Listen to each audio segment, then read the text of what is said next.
Hello and welcome into another episode of Locked On Wolves. This is the post-game podcast for the Timberwolves win over the Memphis Grizzlies on Thursday night. We'll break down the whole thing. A slow start for Minnesota. A lot of Naz early, a lot of Ant and Minnesota Mike late. We'll talk about kind of what led to the sluggish start, what this thing looked like midway through when it wasn't looking so hot, and then also what a finish from the Wolves, though, to end up winning this game by 15 points despite trailing coming into the fourth quarter. We'll break it all down on the show. Welcome in. You are Locked On Wolves. You are Locked On Timberwolves, your daily Minnesota Timberwolves podcast. Part of the Locked On Podcast Network. Your team every day.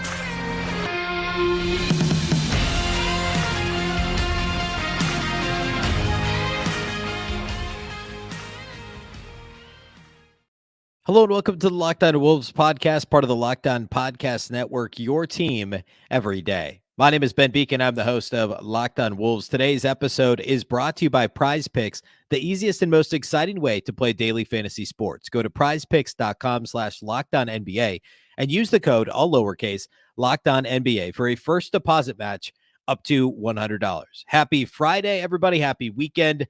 And happy four-game winning streak. The Timberwolves won Thursday night, winning both ends of a back-to-back for the first time this year, as they ended up beating the Memphis Grizzlies, the shorthanded Memphis Grizzlies by 15. It wasn't pretty.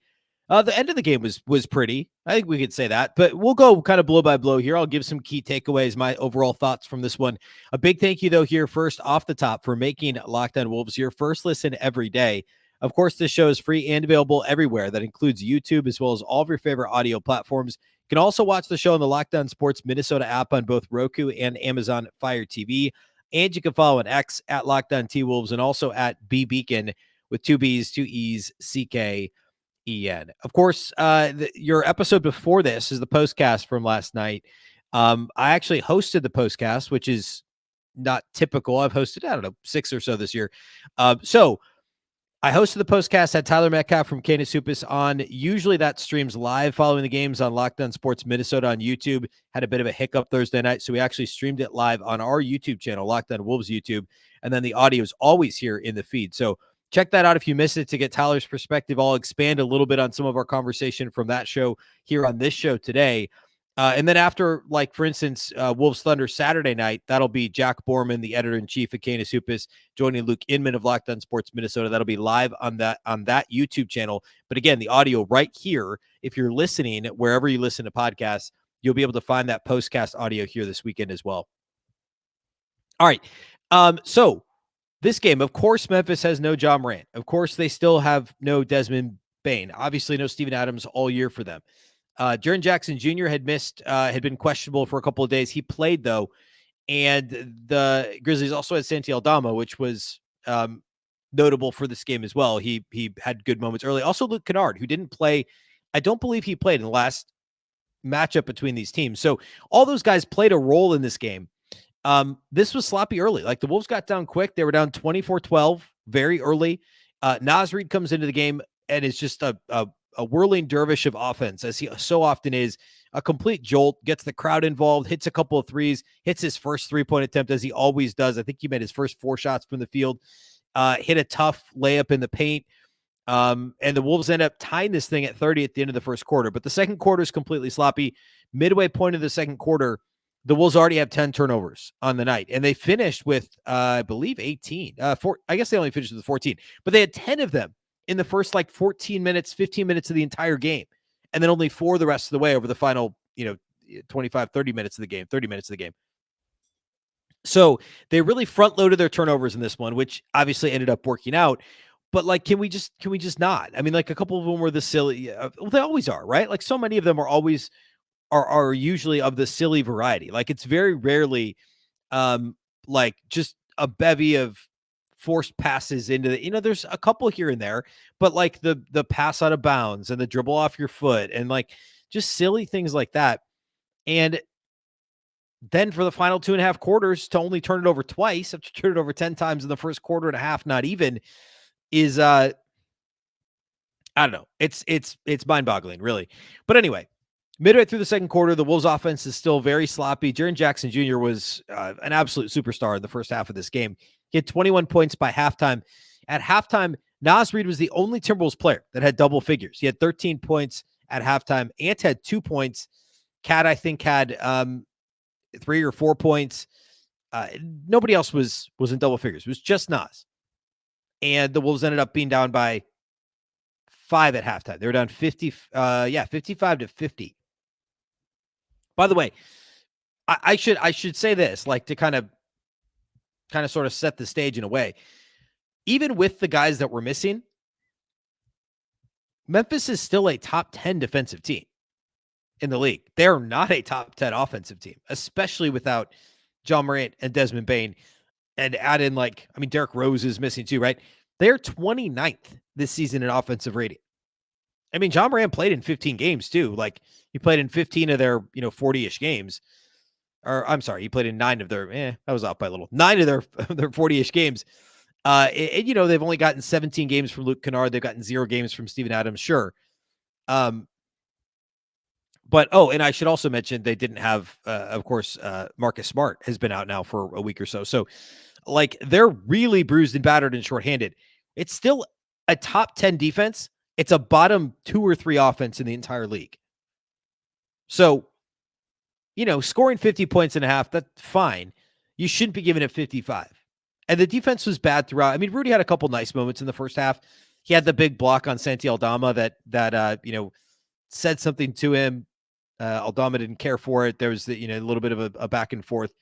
And Aldama was kind of shook the rest of the game from that point forward.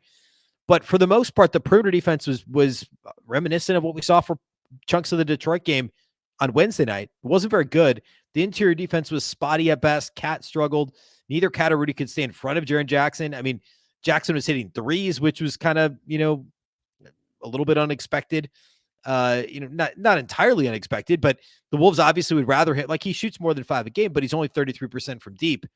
And in this game, Jaren Jackson Jr. ended up going 3 of 6, but he hit 1 early, hit a couple in the second half. And when the Wolves were, giving him a bit of a cushion, but Karl-Anthony Towns, Rudy Gobert, it didn't matter. If Jackson had the ball in the perimeter and chose to put it on the floor, like, they could not stay in front of him, especially in the first half. As things moved to the second half, they caught a break. Jaren Jackson Jr. picked up his 4th foul early, like within the first 2-ish minutes of the third quarter. And the Wolves were down 5 at the time, just like they were at halftime. They finished the third quarter still down 5. They did not take advantage of the minutes with no Jaren Jackson Jr. on the floor. He did pick up a 5th foul in the fourth quarter, and we were talking about this on the postcast. Tyler Metcalf and I. It's like a weird mix between McDaniels and Towns, the way that Jaren Jackson's officiated, where he does foul a lot, but then, like, some of them are pretty ticky-tack because I think the officials are expecting fouls from him. They expect the physicality, and he gets called for the foul, whatever. So good it was a good thing that the Wolves got him into foul trouble because he was killing them. He just was. And again, Tyler and I talked about this a bit further on the postcast as well. There's a handful of guys that are kind of, skilled bigs, essentially. Somewhat ironically, because that's like what Karl-Anthony Towns is, right? Those kinds of guys give the Wolves trouble. Now, obviously, Jaren Jackson and, like, Zion aren't the same guy, and Julius Randle and Joel Embiid. None of those guys are the same player, but they're all that type of player with a big body that can score in multiple ways, that can draw fouls. And for the most part, those guys are good defensively. Take out Randle and I guess at times Zion. I mean, Jaren Jackson squeezed the trigger 23 times in 27 minutes. He scored 36 points in this game on 23 shots. Ultra efficient. 15 to 23 from the field, got to the line 5 times. He only had 3 rebounds, and again, committed those 5 fouls. So the Wolves did a good job getting him into foul trouble, and I thought, in general, the defense improved in the second half.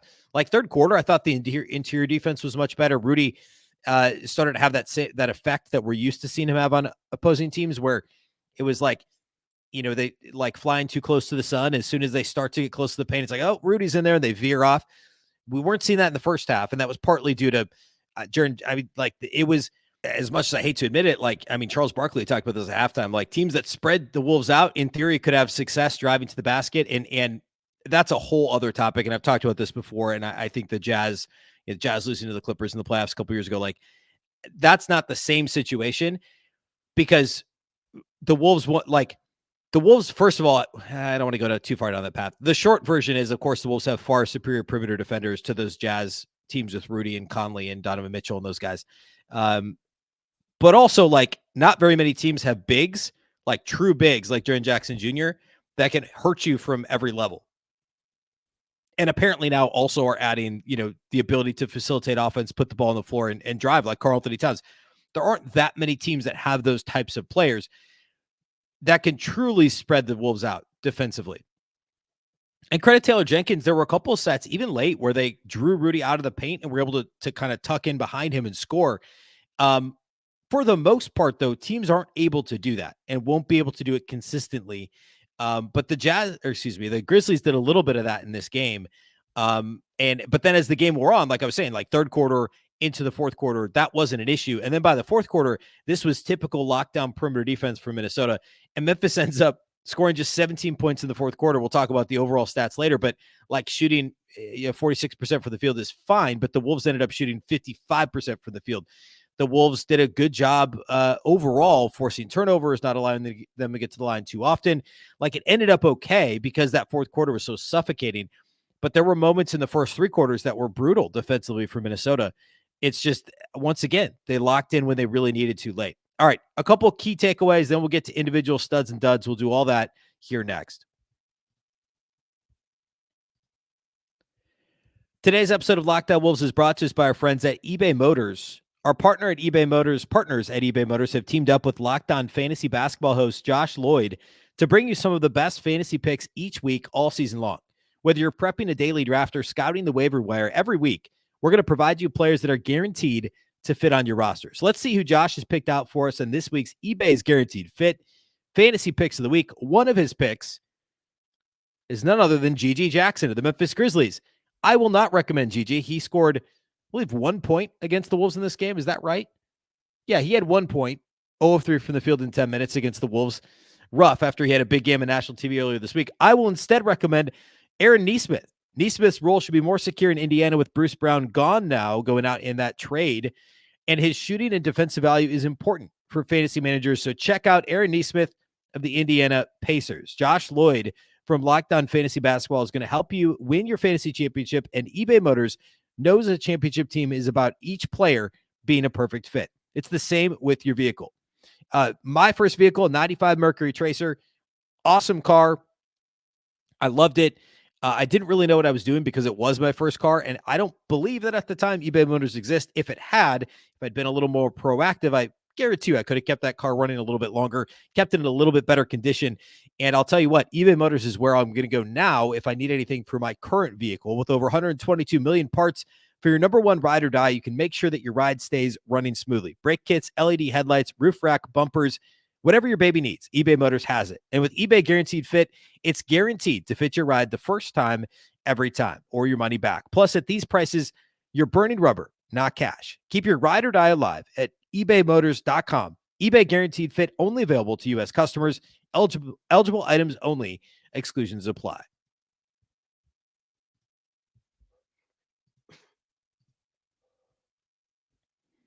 Locked On has launched the first ever national sports 24/7 streaming channel on YouTube. Locked On Sports Today is here for you 24/7, covering the top sports stories of the day with the local experts of Locked On, plus our national shows covering every league. Go to Locked On Sports Today on YouTube and subscribe to the first ever national sports 24/7 streaming channel. All right, key takeaways from this game. So, I talked about the defense a little bit already. I thought first half, it was just lackadaisical is probably the best word. It wasn't as atrocious as it was Wednesday night in Detroit, but it was lackadaisical is probably the right word. Other than a couple possessions, like the one that Kenny highlighted at halftime of on the TNT broadcast. There were a couple of them actually. Nickeil Alexander-Walker, Kyle Anderson working in tandem to disrupt Memphis's offense all the way out near the timeline and get easy buckets the other way. Like there was a little bit of that from the bench, not as much from the starters. Again, like even offensively, no starters in double figures at halftime. Second half, the defensive intensity ratcheted up first in the paint with Rudy as the fourth quarter showed up, or fourth quarter came around. Then the Wolves' actual defense that we've seen all season finally showed up. We saw a lot more of that in the fourth quarter, which was awesome to see. It drove the Grizzlies' field goal percentage down below 46%. They did shoot 41% from three, and credit, like early in the game especially, I mean, Jaren Jackson Jr., Luke Kennard, Kennard was an absolute flamethrower, but I don't think he scored after the midway point of the third quarter, or maybe late third quarter. The Wolves did a good job he's at this point, like, he's pretty much a spot up shooter, a little bit of a one trick pony that he did a good job of not allowing the ball to swing to him in the corner for open jumpers late in the game. We talked about that a little bit on the postcast with Tyler as well. So it was really just, the all around defense improved as the game wore on. And then, I said this too on the postcast. Third quarter, the Grizzlies just started making some tougher shots. Like, first half, it was as much the Wolves defense not coming to the party. Third quarter, Memphis was just good. They scored 31 points. They worked for them. The Wolves contested shots better. The interior defense was better. Fourth quarter, it was Memphis wasn't making those shots and the Wolves were contesting shots. So it, like, progressively got better.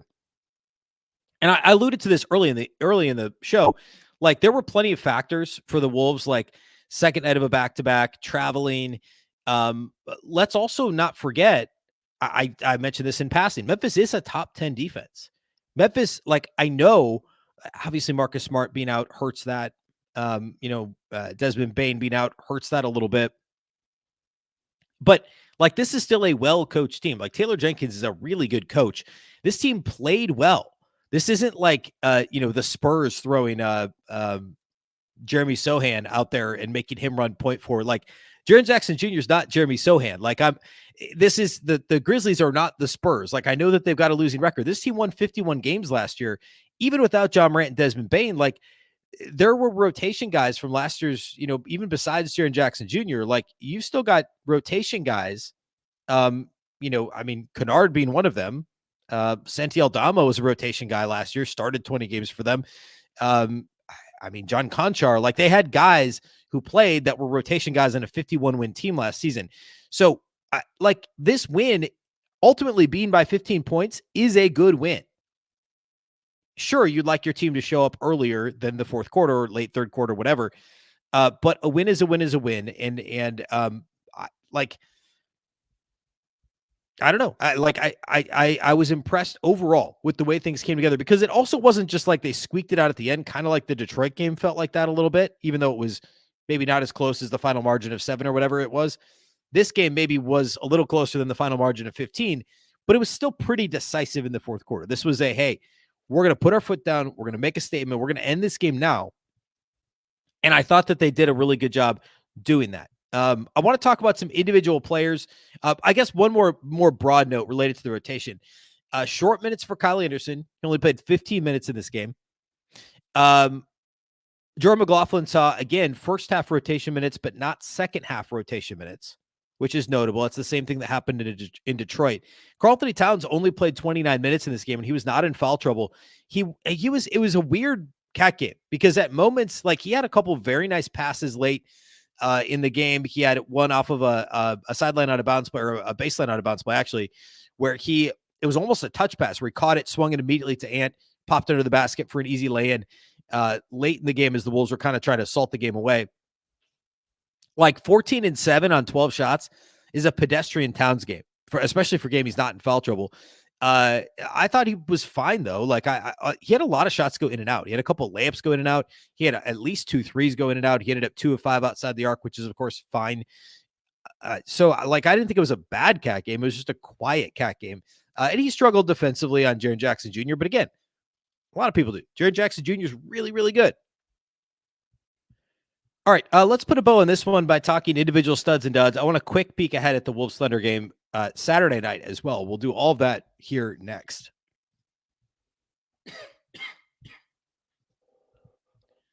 Today's episode of Locked On Wolves is brought to us by our title sponsors over at Prize Picks. Prize Picks is the largest daily fantasy sports platform in North America. They are the easiest and most exciting way to play DFS. It's just you against the numbers. Instead of battling thousands of other players, including pros and sharks, you pick more than or less than on 2 to 6 player stat projections and watch the winnings roll in. With the basketball season here, not only here, about halfway over, you can now pick combo projections across football and basketball from the Specials League. It's a league created specifically for combo projections that include 2 or more players from different sports or leagues. For example, this weekend, both LeBron James and Travis Kelce will be in action. You can take a 10.5-point combo of 3-pointers made plus receptions, pick more than or less than, and watch your winnings roll in. They also offer a reboot policy so your entries stay in play even if one of your players gets hurt. For football, basketball games, if you have a player who exits the game in the first half and does not return in the second due to injury, that player is rebooted. Prize Picks is the only daily fantasy sports platform with an injury insurance policy. Go to prizepicks.com/LockedOnNBA and use the code LockedOnNBA for a first deposit match up to $100. Again, that's prizepicks.com/LockedOnNBA, code LockedOnNBA for a first deposit match up to $100. Prize Picks, daily fantasy sports made easy.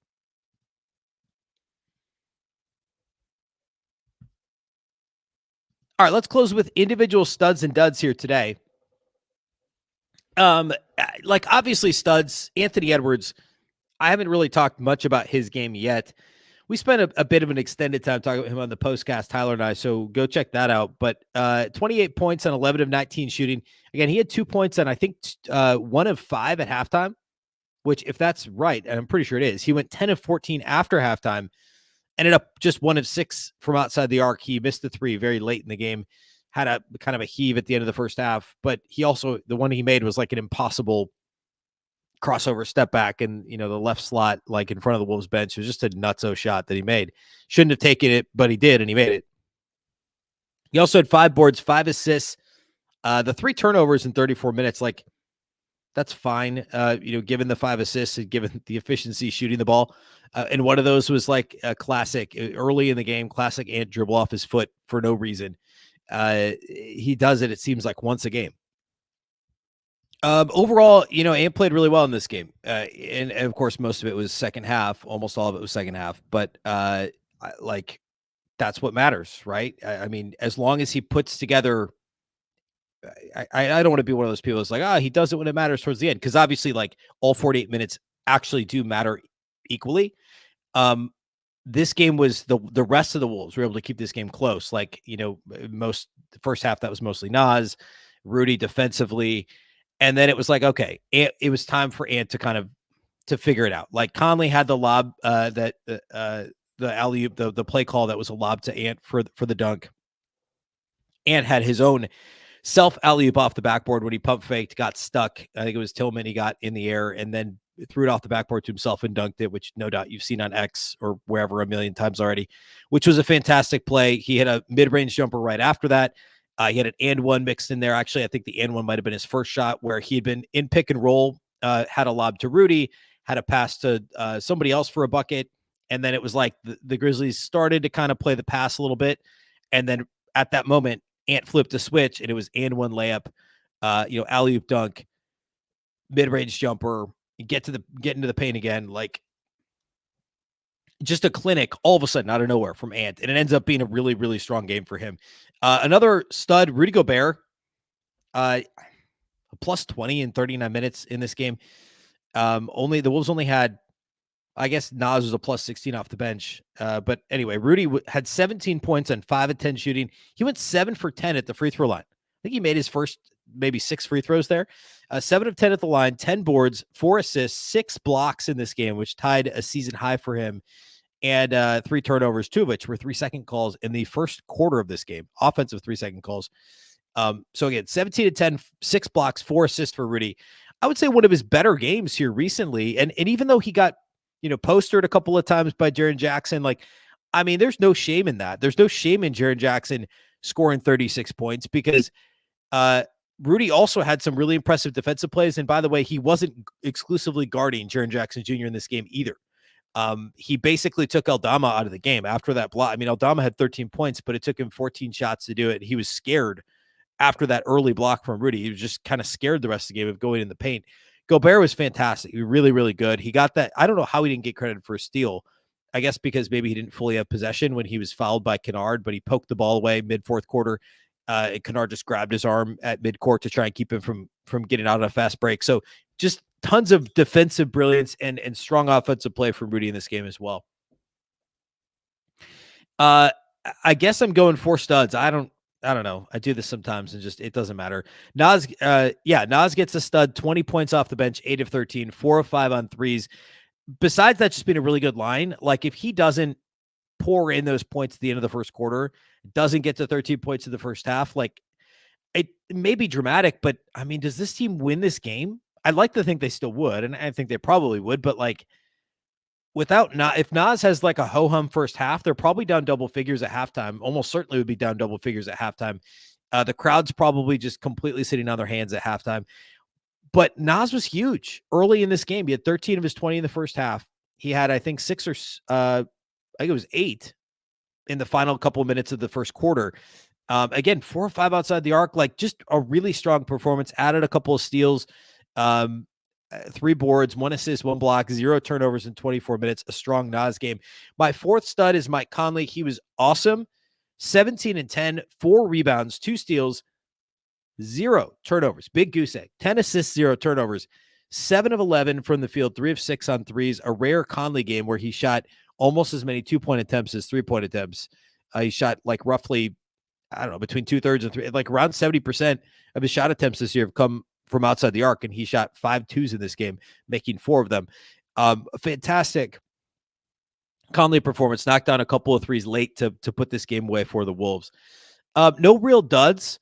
A weirdly quiet Kyle Anderson game. The Wolves had 7 guys that played 24 or more minutes. Kyle Anderson was the one rotation guy who played in both halves that only played 15 minutes. McLaughlin played 7 minutes, but all that was in the first half, except for 1 minute of garbage time at the very, very end. So, a weirdly quiet slow-mo game, but he still had 3 assists in those 15 minutes, 3 boards. Just I guess notable. Jaden McDaniels scored a bunch early. He had the Wolves' first 2 baskets in this game and then only finished with 11 points, but I thought he was good. Locked down defensively late. A fine Jaden McDaniels game, albeit a bit quiet. You'd like him to have more than 3 boards in 36 minutes, but a good game from him overall. All right, that's all I have for this one. The Wolves have the Thunder up next on Saturday. And of course, that is I would call it a showdown of epic proportions. I don't know, like, I don't know what the Venn diagram of NBA and NFL fans is. It's at the same time as Packers 49ers Saturday night. So, I mean, hopefully the sports world is paying attention to this one because it is a good game. Feels a little bit like when Wolves Celtics was on a Wednesday and it was just on League Pass and not a national game. Like, I don't know. Can somebody pick up Wolves Thunder here in a couple of weeks nationally? They play in OKC, I think, a week from Monday. I mean, this is a true, like, at this point, a heavyweight matchup. 2 young, exciting teams playing in Minnesota. Like Tyler and I talked a little about this at the end of the postcast. I think the Wolves win this game, but it's obviously going to be close. I mean, the Thunder won fairly easily in OKC a few weeks ago. Minnesota won a close one in Minnesota a few weeks before that. Back, I guess it was like right before Thanksgiving. This is going to be fun. This is going to be a fun game. So Wolves Thunder Saturday night, 7 p.m. tip. We will have the postcast. Real quick, I do like the matchup for Minnesota. I actually think they match up well with the Thunder, mostly because of their big size advantage. As long as they can perimeter defend, and guys like Lou Dort don't just like go nuts from outside the arc, which are, a couple pretty big caveats. But if the perimeter defense is decent early, I think the Wolves will be just fine in this game. I think they can overwhelm OKC with just simply the size that they have, and also doing things. As long as, like, remember last year in the play-in, Nickeil Alexander-Walker did a great job, and Shai Gilgeous-Alexander, when Jaden McDaniels didn't even play, remember he was hurt. So I'd like to think the Wolves have enough length. It's really like he is the one you got to worry about. Remember Josh Giddey got a little bit hot from 3 against the Wolves. Like something like that, if that happens, they're going to be really tough to beat. But I got to believe that can't happen every single night, right? So I like the matchup for Minnesota. It should be a whale of a game on Saturday. We'll be back here at Locked On Wolves on Monday, of course. And the upcoming schedule after Saturday. Let's see. The Timberwolves, after they play Saturday, I don't think they play again until Monday. Yeah, Monday back home for Charlotte. So OKC Saturday. We'll talk a bit about that on Monday. I'll kind of split the show, kind of a half post-game pod, half preview of the Hornets game on Monday. And then back out on the road for 4 consecutive on the road. Washington, Brooklyn, San Antonio, and then OKC a week from Monday. So a couple OKC games sandwiched around 4 very winnable games the Wolves will be easily favored in. So an interesting stretch here upcoming for Minnesota. All right. Tune in on Saturday night at the Locked On Sports Minnesota YouTube channel for the live postcast with Jack Borman and Luke Inman. Of course, have the audio here on this, on the Locked On Wolves audio feed, and then we'll be back with this show on Monday as well. A big thank you for making Locked On Wolves your first listen every day. Of course, this show is free and available everywhere, including YouTube, as well as all of your favorite audio platforms. Wherever you like to listen to podcasts, you can find Locked On Wolves. You can also watch on the Locked On Sports Minnesota app on both Roku and Amazon Fire TV. And you can follow on X at Locked On T-Wolves and at Beecken with 2 B's, 2 E's, CKEN. Of course, the Locked On Wolves podcast is part of the Locked On Podcast Network. Remember, the Locked On Network is your local experts on all the biggest stories. Once again, I'm Ben Beecken. This is the Locked On Wolves podcast, and we'll catch you next time.